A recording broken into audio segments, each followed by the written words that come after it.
much. Yeah. Ready? Ready? Yeah.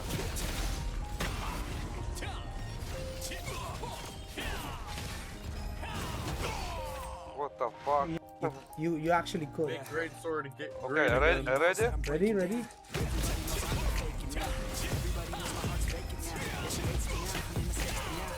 What the fuck?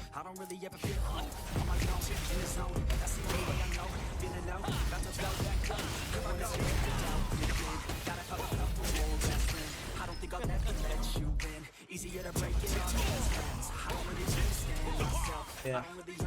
Wow. Yeah, ready? Fucking insane. Yeah.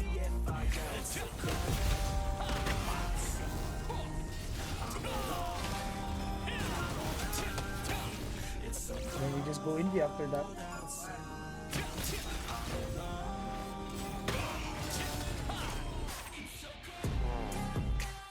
What's up guys, it's your boy Joey here, and today we're going to take a look at our updated build guide for Greatsword and Dagger. Alright, so with the new skill specializations patch, we will be covering the following: PvP and PvE skill specializations, PvP skill rotations, PvE skill rotations updated gear build, runes and rune synergy, and resonance traits.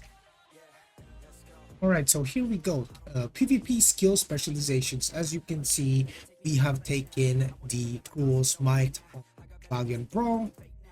We have gone for the Gaia Crash critical hit increase for skill specialization. Then we're going for the increased stun duration from this ability. For Brutal Incision, we're not really gonna put anything on it. We're not playing Poison on this PvP build. We're playing mainly main hand Greatsword on this build, even though you can have your Dagger out pretty much.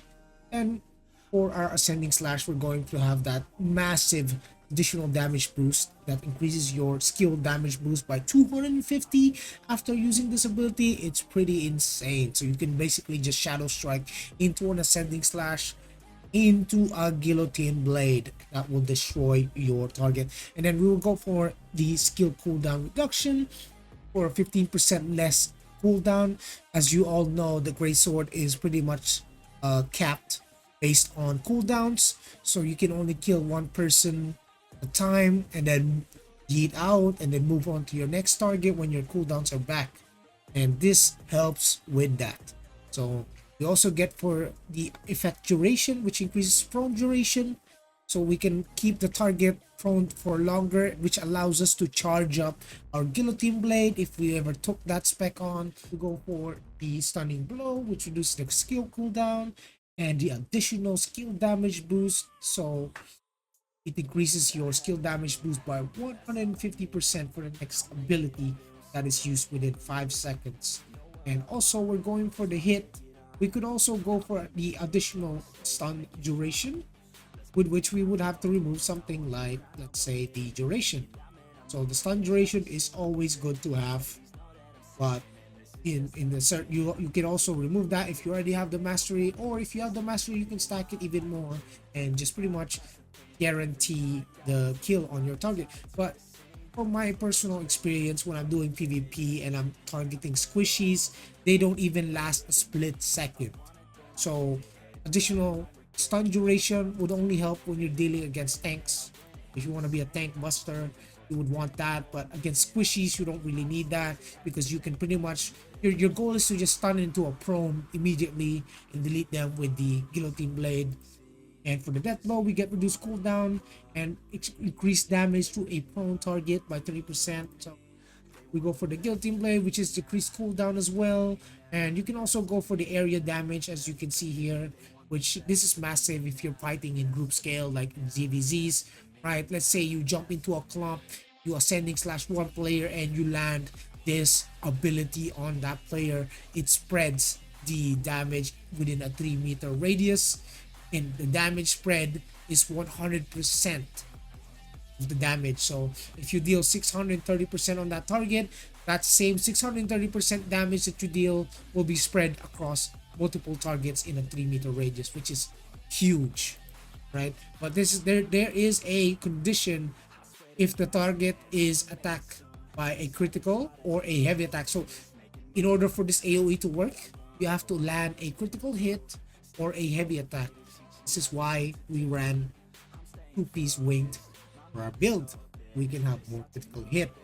So for the NV, you can get the cooldown or duration if you want, but we're not going for that.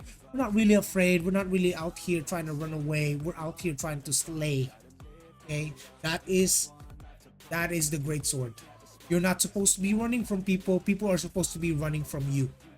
So for our Da Vinci's Courage, we're going for the instant healing. This is massive because sometimes when you're fighting in the middle of the fight, you have this cooldown ready. You can pop it, immediately get some HP, a few thousand health straight up. It could even be clutch, especially if it's a do or die situation. You're low, your target's low, you're both low, and you have this up. You can keep it, you can pop it, and then you get more HP than your target, and possibly even clutch win the situation, that 1v1. And for Shadow Strike, we're going for range and Shadow Escape because you can Shadow Strike into a kill someone, right? Shadow Strike, do your combo, kill someone, and then Shadow Strike back. So that's pretty massive. And there it is. This is our number one tank buster ability, the Precision Dash. It has a shield block chance decrease ability debuff, where there's an 80% chance if you land your charge on the target, reduce the shield block chance of the target by 30%. This only applies to tanks. So tanks meaning sword and shields, whom have passive block chance. This literally shreds them, makes them vulnerable to your ascending slash or your ankle strike if you play that ability. And you can also increase the range to use it for gap closers, and also an additional 80% chance to bind the target that you land the charge on, pretty much. So for the passives, we're looking at the same passives, right? We go for Assassin Step, the Assassin's Instinct, Barbarian's Dash, Prideful Edge, Vital Force, Robust Constitution, Cold Warrior, and of course Shadow Walker. For this build, our main Q ability will be Iron Point Parry. We're not going to use the Dagger Q ability because we want, if you play this correctly and you get jumped and you time this parry perfectly, you get to stun that target and do an AoE damage, which is massive, especially in group fights where if it's a clump and dump fight and you're getting focused with fury attacks, you can just pop this and everyone around you is gonna get stunned. If someone or any of them tries to fury attack you, they all get stunned pretty much. Alright, so taking a look into the PvP rotation of Greatsword Dagger, so you have 3-4 main abilities that you will rely on to start setting up your fights. It's Shadow Strike, Ascending Slash, Stunning Blow, and Precision Dash. So how the first rotation would be Shadow Strike into an Ascending Slash, into a Guillotine Blade, into a Stunning Blow, and then finally Gaia Crash. If your target is still not dead, hit him with a death blow, and then surely he will die. And if you're facing tanks, you want to continue the chain of CC by doing a Shadow Strike into Ascending Slash, into a Guillotine Blade, and then Stunning Blow before they get up. Then you land a Gaia Crash into a pretty much Brutal Incision or a Valiant Brawl. Make sure you fit in the death blow in between these combos so you can get the best results.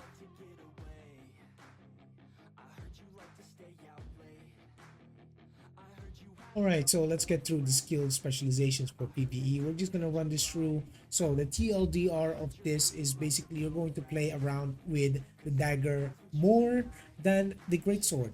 So I will just show you what skill specializations we're taking. Full Smite, going for consecutive use, attack speed, Poison Lightning Infusion, cooldown, Brutal Incision into Thundercloud's Bombing, stack as many, and then blow it up. The Willbreaker, damage area change, applies the weaken armor reduction. The Stunning Blow, additional skill damage boost, increase skill cooldown. Death Blow, charge Death Blow, skill cooldown, damage, and prone. Guillotine Blade, charged Guillotine Blade, skill cooldown. Gaia Crash, extra critical hit. Da Vinci's Courage we leave as is. We don't really need to use this any traits here. For most of these are PvP, but you can always go for the increased duration. That's also good. But for our build, we're going for this setup, and we go for the Shadow Strike to add more weakened thunderclouds. Helps us stack better. And for the precision dash, we just go for the heavy attack duration. And that pretty much covers our PvE skill specializations. Alright, so for the Greatsword Dagger PvE rotation, as you can see here, we will be playing with more daggers and pretty much use our our will breaker there to reduce the defenses of our target, into a stun, into a charged guillotine blade for the maximum amount of damage you can deal, and then into a Gaia crash as we play and use the dagger skills as a filler. So basically this build revolves around stacking your thundercloud weaken with the dagger, using your greatsword abilities, making sure you take advantage of the skill specializations from the stun to increase your guillotine blades damage, as that is a big damage hit every pretty much 17 seconds, and using your Gaia crash whenever you have to. And I understand that greatsword is not S tier in PvE. It's not the same damage output as a crossbow, but pretty much it still can do good amounts of damage. It's still viable, is because you can not only rend mobs, you can also buff your teammates with Da Vinci's Courage, increasing their attack speed. It really helps the group out. Yeah, pretty much that's my PvE rotation. You just play with your stun. Even though your stun will not work on bosses, it still applies shock. So when you apply shock to a boss, your guillotine blade, your death blow, all of those get increased damage. Alright boys, so this is what we're looking at for the tier 2 updated gears for Greatsword and Dagger. We're going for 60 strength, 60 dex, nothing on wisdom, and a bit on perception. 49 over there. This is as far as we can go for tier 2. Unless we get some arch boss, then we can definitely do a revised version of this build. But so far for the traits, we look at the silent tracker. We got hit, heavy attack chance, and attack speed. And then for the greatsword, we have heavy attack, hit, and critical hit. Then moving on, we're looking at the armors. So usually people would think, aren't you going to use melee evasion? Well, in this end game, every greatsword pretty much will have greatsword or tank, whatnot. Greatsword SNS or sword and shield will have a lot of hit that you won't even be able to stack enough evasion to begin with. So this build alone, even with 49 perception, I have 1423 melee hit. As you can see here, that's without food. So if we use food, we're gonna get 1500. What evasion is gonna do? What you need about more than 2000 evasion to even have a chance against a build like this. So let's move on and go into the helmet. As you can see, we stack melee endurance and then max health and range evasion. We can still stack range evasion simply because of the dagger and the synergy with the hermit shroud over here, which we stack debuff duration, skill damage resistance, and max health. Then moving on to the armor, we have debuff duration, reduced range evasion, and max health.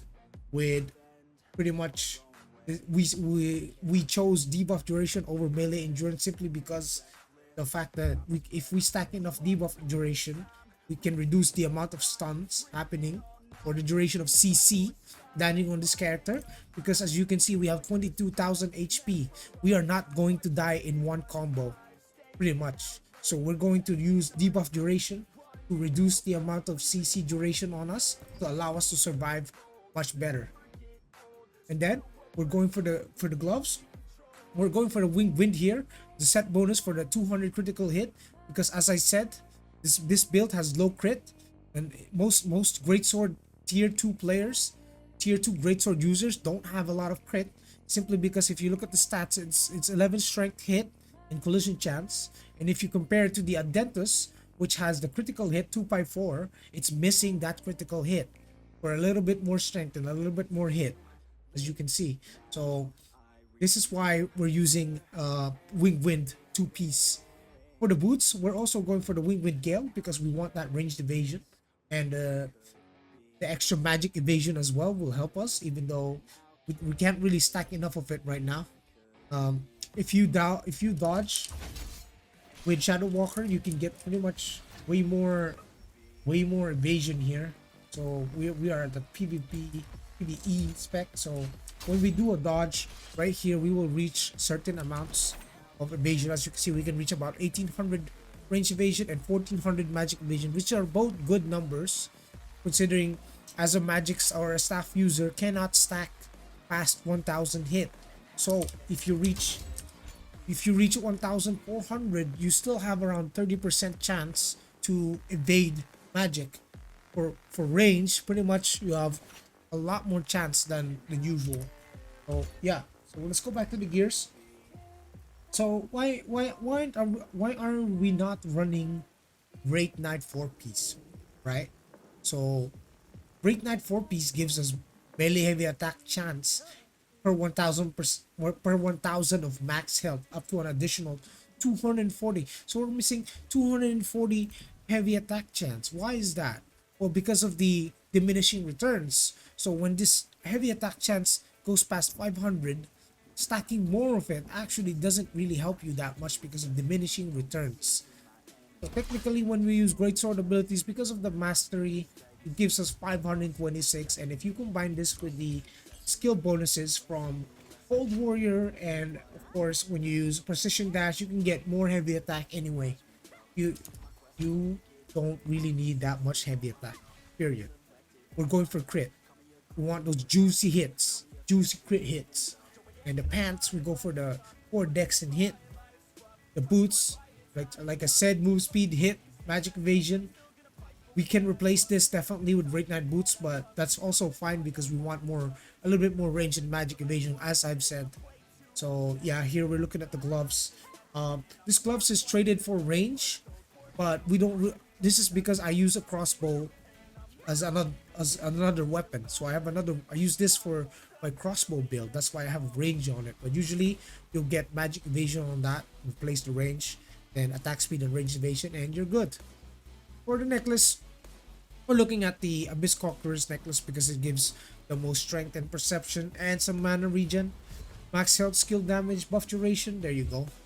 And Beast King Gilded Bracers, we're looking at the max health, skill damage resistance, and some health regen. You can replace this with more debuff duration if you want, but I decided to go with a little bit more health regen simply because it synergizes well. Health regen synergizes very well with Da Vinci's Courage.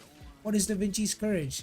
It is one of your only self-sustained abilities that increases your max HP and your health regen for 12 seconds. This is also affected by buff duration. As you can see, we have a 17-second buff that regenerates our HP. This is very nice and increases our attack speed. So health regen is not always bad, but it's a good filler until you get at least full debuff duration on your accessories. So let's look at the ring. We're going for Transcendent Magic Ring over here with buff duration, skill damage boost. For the weakened chance, you can replace this with pretty much something else, but other than weakened chance. But I use weakened chance because I play a crossbow. That's literally it. There's no point for a Greatsword to have weakened chance. So yeah, basically. And then we look at the Deadeye Band. Gives us more attack speed, more perception, max health, skill damage boost, and buff duration, the standard traits. Then our belt, we look at the Tychon's Bloodlust belt. We love this belt because this belt is just low-key broken. Gives you move speed, gives you strength, and max health. All 3 stats that a Greatsword Dagger player needs. So we're going for max health, skill damage resistance, and debuff duration for the traits. And that's pretty much it for the gear. Alright, that's pretty much it for the updated gears. So now let's take a deep dive towards the perfect rune synergy, the rune system. So how does this rune system work? So basically, you click one of your items and then you click rune management. Here you will use what we call rune hammers to unlock these sockets.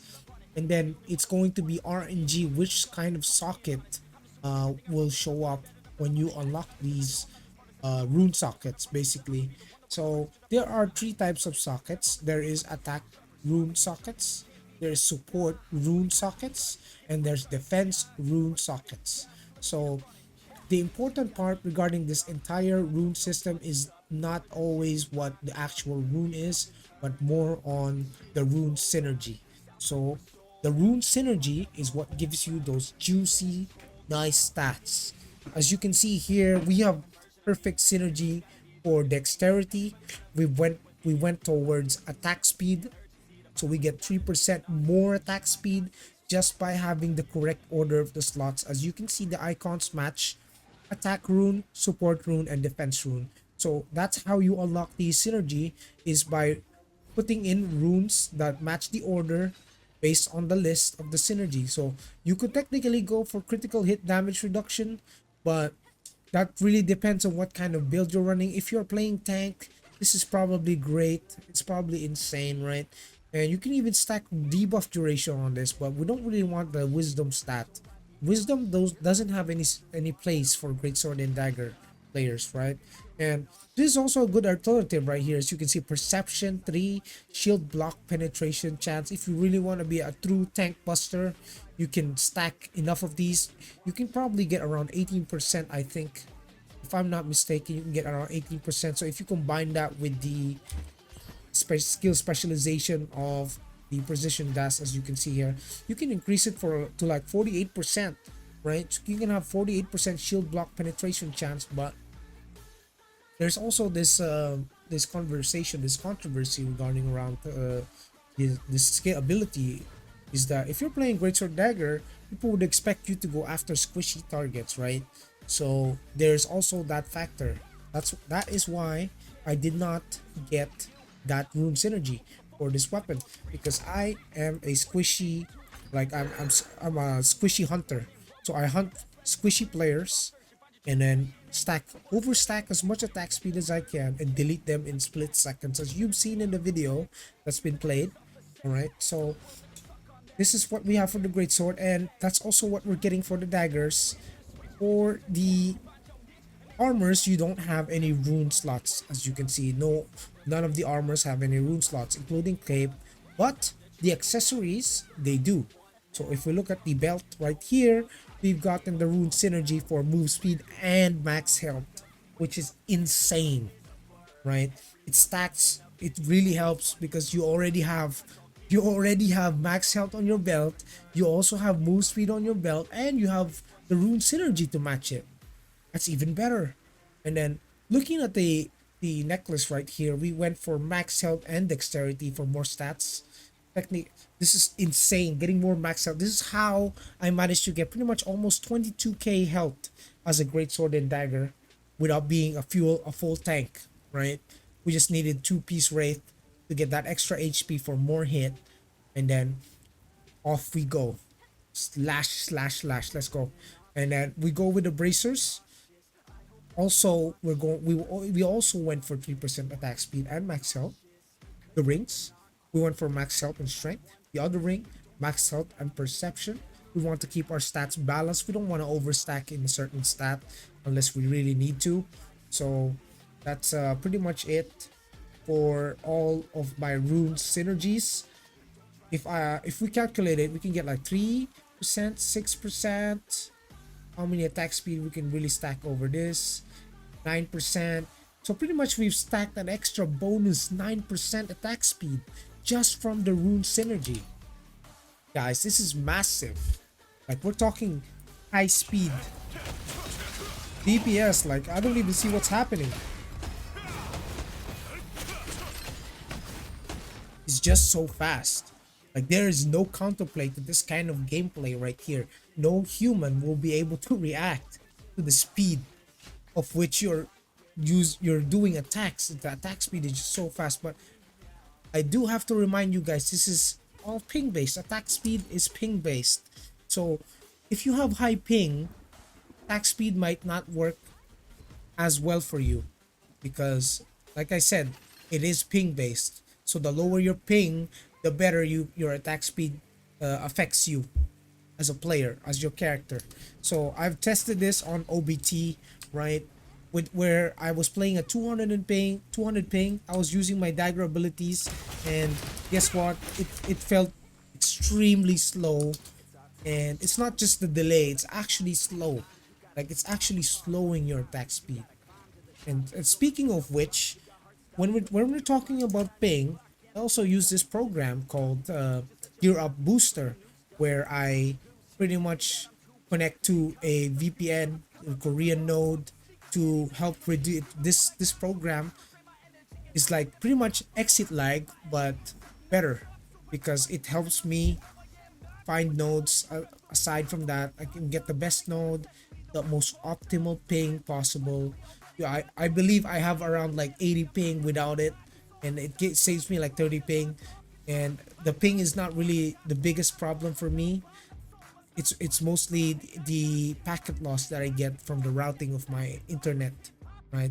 So for my ISP, if I use VPN, my ping might go between 100 to 880 to 100 ping, and it's gonna spike back and forth, and sometimes I would be lagging in game due to packet loss.